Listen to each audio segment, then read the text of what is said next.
Bonjour, bonjour, bonsoir à tous et bienvenue aujourd'hui pour un nouveau, un nouveau confesse vidéo, voilà, c'est ça, c'est exactement ça, peut-être un peu plus court que d'habitude, mais en tout cas, dans ce confesse vidéo, nous allons revenir sur les jours 16, 17, 18 et 19 de Uchronia 2, Périple en eau trouble. Je suis Doshi et je suis très content de vous retrouver pour ce nouveau confesse avec un sommaire magnifique. Waouh! Alors, beaucoup plus court que d'habitude parce qu'il y a beaucoup moins de choses à raconter.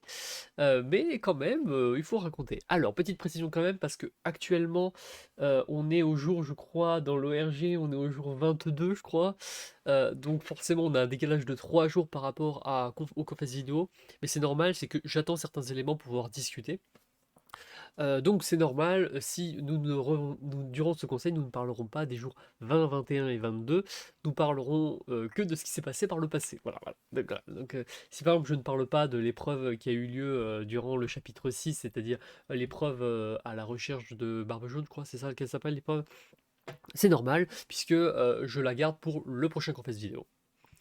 Du coup, en première partie, nous parlerons de la recherche de l'épreuve contre la montre, avec une petite critique autour de tout ça. Ensuite, nous reviendrons sur la recherche au sein du Hollandais volant. Nous continuerons avec le conseil esprit et nous finirons avec la vague d'incompréhension. Nous ne parlerons donc pas du fancy dans ce confesse vidéo, puisque il n'y a eu pas grand chose à raconter, à part pour l'épreuve contre la montre, et du coup, ben, je ne vais pas longuement discuter des relations et tout au sein du fancy, puisque ce n'est pas très intéressant dans le cas de ces confesses vidéo, puisque il ne s'est rien passé. Voilà. Bref, c'est l'ange de Chi, et on est parti tout de suite pour la première partie, l'épreuve contre la montre. L'épreuve contre la montre. Alors, une épreuve très originale, puisque, pour ceux qui ne suivent pas, l'épreuve qu'on invente, c'est tout simplement une série de plein de petits papiers. Je crois qu'il y avait 20 papiers. Et sur ces 20 papiers, il y a plein d'écritures différentes. Et l'objectif, c'est très simple, c'est de résoudre les énigmes qui sont présentes sur ces papiers, en fait. Essayer de résoudre ces énigmes le plus possible, sachant qu'il y en a 10. L'équipe qui en résout le plus gagne. Euh, c'est une épreuve très dure. Alors, comme je l'ai dit dans des précédentes confesses vidéo, je ne suis pas forcément extrêmement fan du parti pris d'avoir une difficulté aussi élevée dans une orque. Moi, fais partie de la classe, je fais partie des personnes qui considèrent qu'une ORG doit être accessible pour prendre du plaisir en fait. Et la contre-la-montre, même si c'est une épreuve très originale, bah j'ai pas trouvé que c'était ouf parce que c'était trop dur. On a passé plus de temps à galérer, à chercher des fausses pistes et tout, que réellement jouer à l'épreuve. Alors après, il faut se rendre compte que c'est une épreuve où on avait un temps limité, on avait 24 heures pour résoudre un maximum d'énigmes possibles. Donc automatiquement, pour que ça tienne 24 heures, il fallait qu'il y ait de la difficulté sur certaines énigmes. Mais à mon avis, la difficulté était trop élevée pour le cast, à mon avis. Je trouve que ça manque cruellement d'équilibrage sur la difficulté. Je suis sûr qu'ils ont testé leur épreuve. J'ose espérer qu'ils ont testé leur épreuve. Je pense vraiment qu'ils ont testé leur épreuve. Et je pense que ça devait passer plus facilement pour eux. Mais dans le cadre de cette épreuve, dans le cadre de notre cast, de notre équipe, ce n'était pas le cas. On a très longtemps tourné en rond, on a testé pas mal de pistes. Et au final, sur toutes les énigmes qu'il y avait, on en a obtenu que deux. Voilà, donc c'est vraiment pas ouf. Je trouve que la performance est assez médiocre.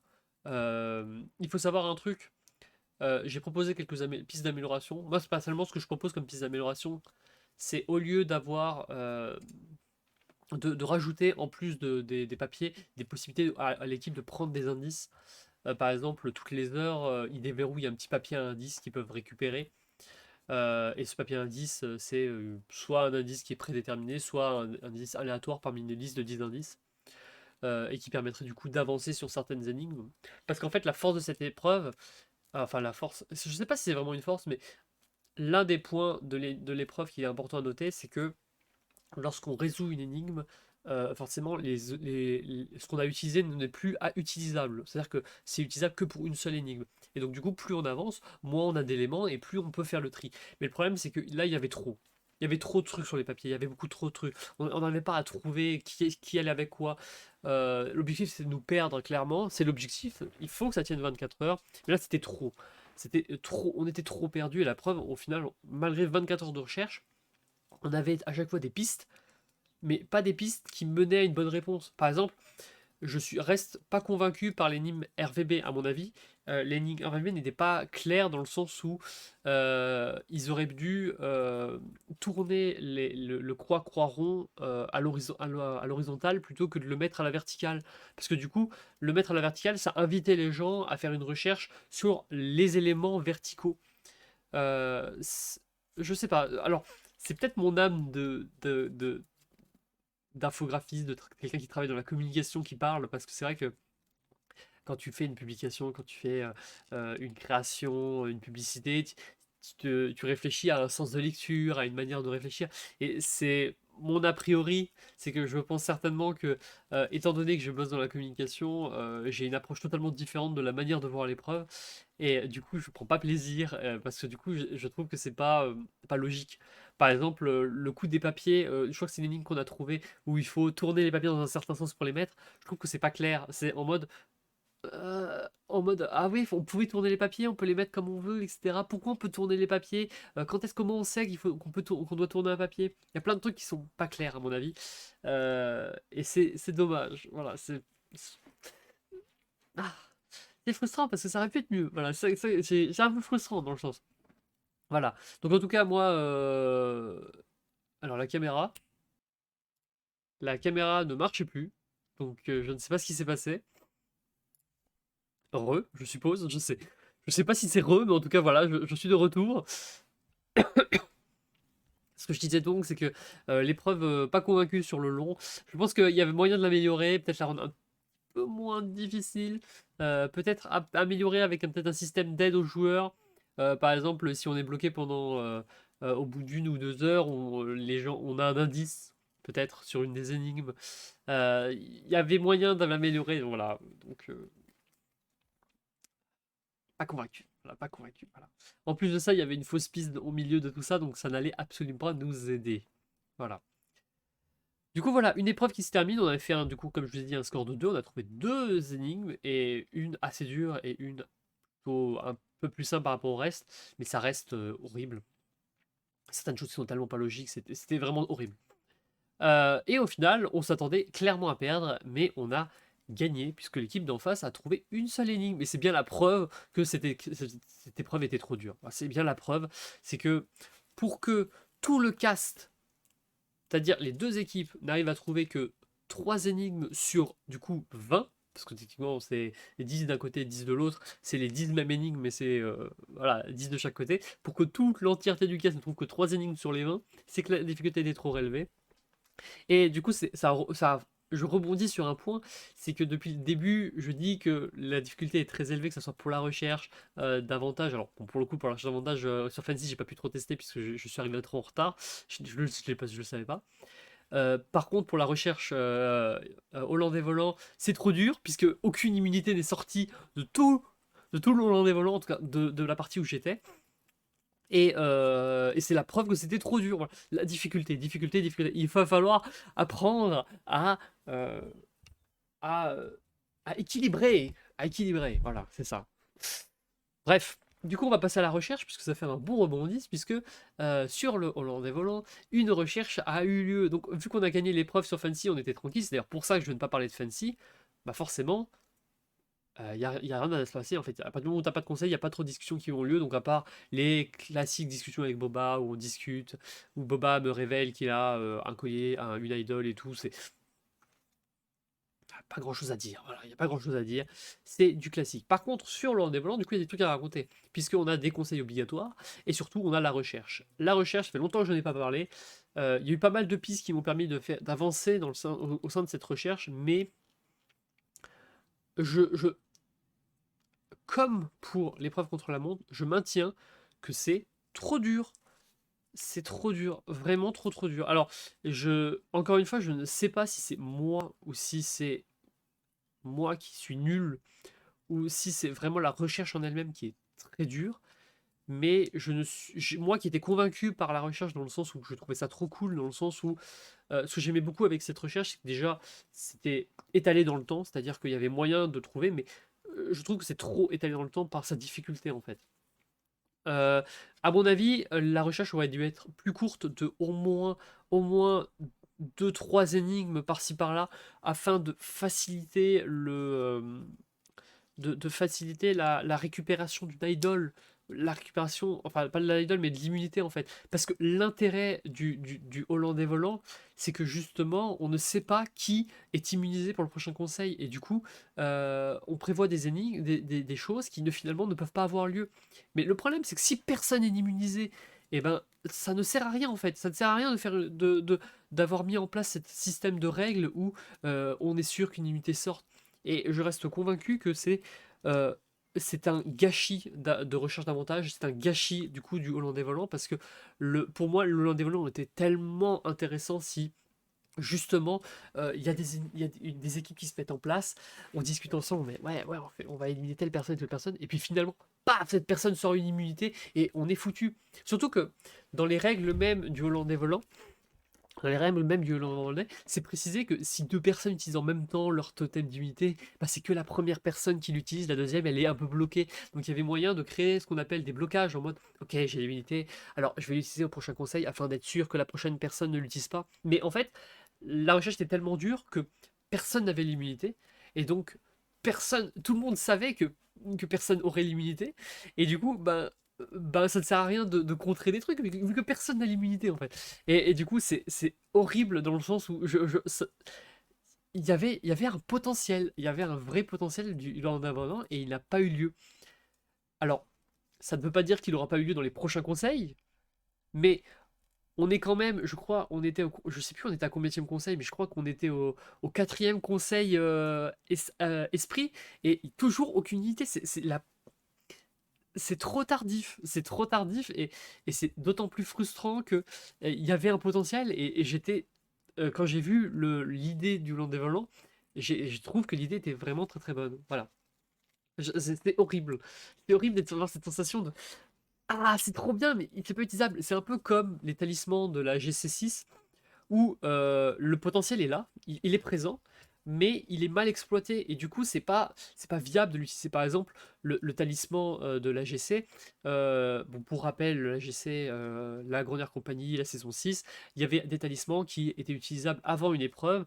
Et lorsqu'on l'utilisait avant cette épreuve, on ne participe pas à l'épreuve, mais on ne participe pas non plus au prochain conseil. Donc ça permettait de se protéger, on va dire, d'un tour, de deux tours. Mais le problème, c'est que si tu utilisais ton talisman, tu pénalisais ton équipe, et du coup, ben, ça te mettait en difficulté bêtement, alors que tu n'avais aucun risque, genre aucun risque. Et du coup, c'est encore une fois un twist je trouve, mal utilisé, mal présent en fait.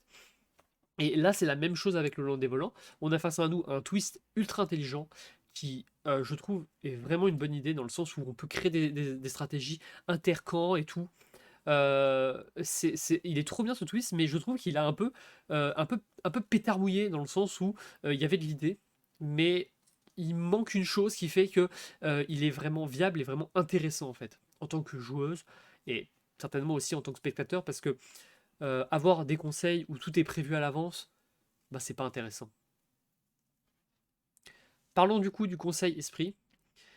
Le conseil esprit qui a eu lieu, je vais pas vous cacher que ça puait. Genre, mon nom était sorti, enfin, c'est pas mon nom qui était sorti, mais je savais que j'étais en danger, mais c'est Miss Fortune qui est sortie au final, pour une raison que j'ignore, mais c'est elle qui est sortie.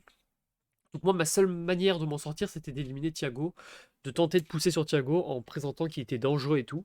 Ce que j'ai dit, je maintiens que je continue de penser que Thiago est le plus dangereux de la pré-merge. En tout cas, si j'arrive en merge en compagnie de Thiago, je suis foutu. Voilà, c'est aussi simple que ça, parce que Thiago ne fait que parler sur mon dos. Donc, forcément, vous avez compris, Thiago, je vote contre toi, parce que ben, je ne peux pas faire autrement en fait. Je ne peux pas. Au secours, sauvez-moi! Ah! Je suis obligé de voter contre Thiago pour une troisième fois d'affilée. C'est pas contre toi, Thiago, mais c'est juste que tu es contre moi et je ne peux pas jouer avec toi. Maintenant, c'est fini en fait, c'est terminé. Tu m'as trop menti, comme je l'ai dit sur les précédents votes. Thiago m'a trop menti pour que je puisse, à, pour que je puisse à présent jouer avec lui. Si je tentais de le croire, il ne me mentirait pour m'éliminer. Et j'ai tout fait pour pousser les gens à voter Thiago, parce que, à mon avis, c'est C'est lui le plus dangereux de... Oh là là, la voix. Faut savoir que je suis allergique au pollen. Actuellement, c'est la phase et j'ai mon nez qui est défoncé. J'ai ma gorge qui est défoncée. C'est une horreur. C'est dur ce qu'on fait cette vidéo. Et du coup, je ne comprends pas pourquoi ce conseil s'est passé comme ça. Puisque au final, certainement Tisselin, a voté avec moi contre Thiago. Et Mucus et CZ ont décidé de suivre Thiago sur moi. Je ne comprends pas ce choix. Je ne le comprends, mais alors pas du tout. 4. Voilà. Le conseil était court parce que j'ai pas grand chose à dire. Je ne comprends pas ce choix. Pour moi, comme je le dis dans mon nom, c'est une vague d'incompréhension parce que je- mieux vaut m'avoir moi en allié que Thiago. Je-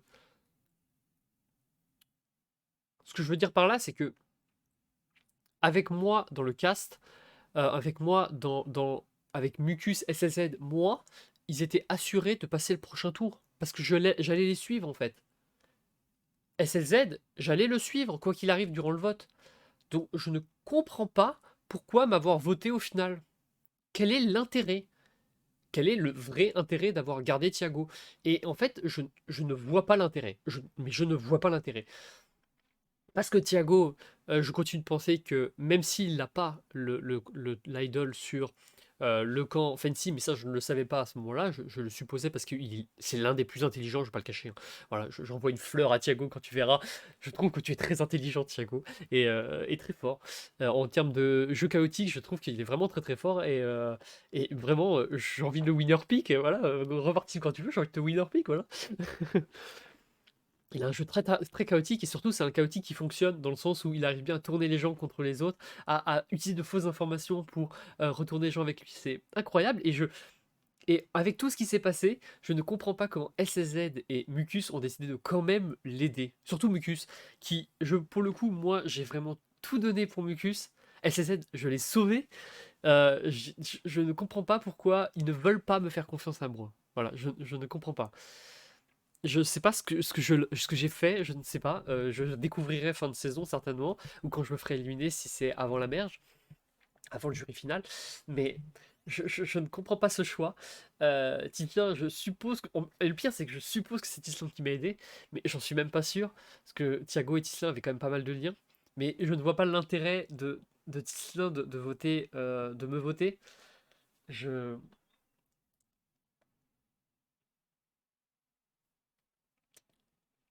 je sors. Je suis sorti. C'est incompréhensible. Il doit me manquer des pièces pour me permettre de comprendre la situation. Il me manque certainement des pièces. Et quoi, c'est sûr qu'il me manque des pièces pour comprendre la situation. Euh, Qu'est-ce que vous voulez que je dise? Surtout que le pire dans tout ça, c'est que je suis bottom en fait.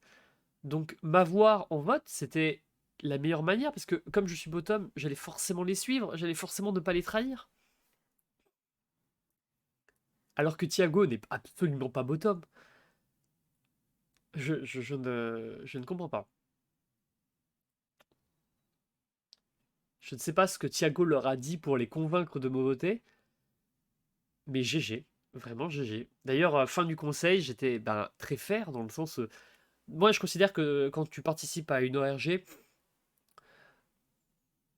tant que la personne en face fait preuve de respect, je ne vois pas pourquoi on ne devrait pas être fair en fait.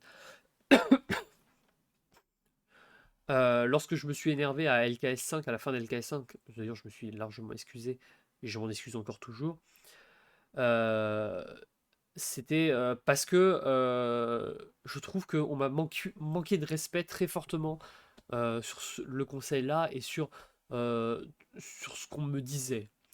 Et moi, je trouve que c'est important que le respect soit quand même présent. Tu peux me reprocher des trucs, mais j'ai pas envie que tu me reproches de fausses trucs et surtout des trucs qui ne concordent pas avec ce que je dis et mes valeurs. je suis un personnage, mais incroyable sur les ORG, dans le sens où je mêle à la fois des éléments de jeu et ma vraie personnalité. Euh, mais si je me fais éliminer proprement, je m'incline. Voilà. Et durant le conseil esprit, je me suis fait éliminer proprement. Juste GG. J'ai pas si j'en veux forcément un peu à Thiago, de m'avoir éliminé, d'avoir poussé sur moi, mais surtout ce que j'en veux principalement à Thiago, c'est pas de m'avoir éliminé au conseil, c'est d'avoir monté tous ces gens contre moi sans que je sache réellement pourquoi. Parce que Thiago a monté les gens contre moi avant que je veuille voter contre lui.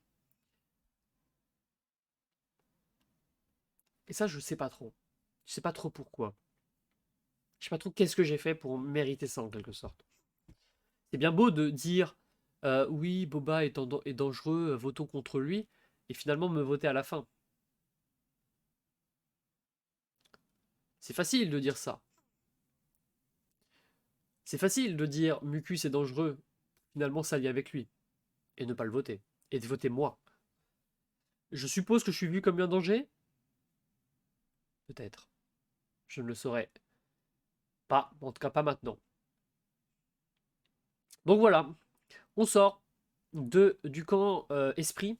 Je vais rajouter une partie à mon sommaire. Ça commence à devenir long. Je m'attendais pas que le confesse vidéo soit aussi long. En même temps, j'ai eu des bugs et tout, donc ça n'a pas aidé. Je vais ajouter une chose.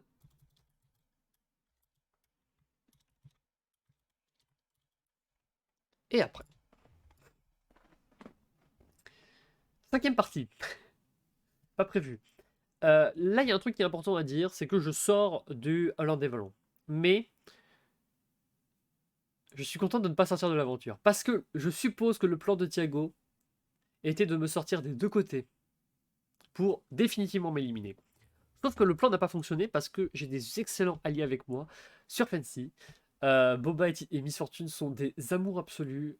J'ai trop envie d'avancer avec eux. Je me sens à l'aise avec eux et c'est pas à l'aise comme à l'époque de la GC6 avec Mamax et Nono, qui finalement Mamax qui m'avait un peu trahi en mode où il avait des mots qui commençaient à être étranges et où je commençais à être suspicieuse. Là, je fais vraiment confiance dans le sens où je bois leurs paroles. Jusqu'à quand, on verra, mais en tout cas pour le moment, je bois leurs paroles. Je suis très à l'aise. Je vais tout faire pour m'en sortir sur le camp Fancy et ne pas sortir. Et si ça arrive, masterclass. Je reviens à la merge. Le souci, c'est qu'il faut éliminer les personnes qui m'ont posé problème. Là, moi, je prie qu'une seule chose, c'est que Thiago arrive. Thiago, on annonce qu'il soit définitivement éliminé. Personnellement, à l'heure actuelle, sur les personnes qu'il y avait sur Esprit, clairement, je veux voir un retour de SLZ et de Tislin. C'est-à-dire que je veux que Tislin et SLZ s'en sortent sur le camp là. Je veux que J'aimerais beaucoup que Thiago sorte parce que c'est la personne avec qui va juste casser des œufs sur mon dos et j'ai pas envie que ça arrive. Mucus, même si je lui faisais confiance sur la fin, il m'a quand même trahi 2 fois. Donc je ne vois pas trop comment je pourrais lui faire confiance à partir de maintenant. Je pense que parmi les personnes que je peux avancer, il y a SLZ et Tislin. Donc c'est eux que j'espère. Malheureusement, SLZ n'a plus qu'une vie. Je vais pas vous cacher, je pense que SLZ va se faire sortir. Parce qu'il a fait le mauvais choix en ne me suivant pas. Bien, il faut prier pour qu'on ne retourne pas au conseil après si on vient à retourner au conseil genre le jour 20, 21, 22, il faut surtout pas qu'on ait un second conseil parce que forcément le conseil qui arrive, ça sera Matt qui sortira. Mais si on venait à retourner à un conseil, là ça serait Tislin forcément parce que bon, on serait plus que 4. Boba, moi, Miss Fortune, on viserait automatiquement Tislin. Donc voilà, c'est très dur, c'est une phase très très dure. Je veux que Thiago sorte. Si on élimine Matt, j'aimerais beaucoup que Matt ait perdu sa vie de l'autre côté pour qu'il sorte également. parce que ça permettrait d'éliminer des personnes qui casseraient des œufs sur mon dos.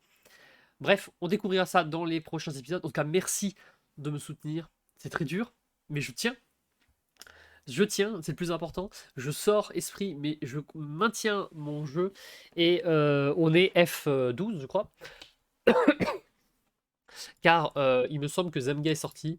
Donc on est passé F12. Ça reste à une très bonne place pour le moment. Il y a 4 personnes qui sont éliminées. On a déjà fait un quart du parcours. On continue comme ça et on verra ce que ça va donner. Merci à ceux qui me soutiennent. Comme je l'ai dit en confesse, n'hésitez pas à me poser des questions. Et si les hosts considèrent que les questions n'ont pas de problème, peut-être qu'ils me les passeront. Voilà, n'hésitez pas à le faire et moi je me ferai un plaisir de vous répondre. Quel plaisir de jouer à des ORG, quel plaisir d'être déprimé en ORG, quel plaisir quand ça se passe bien aussi.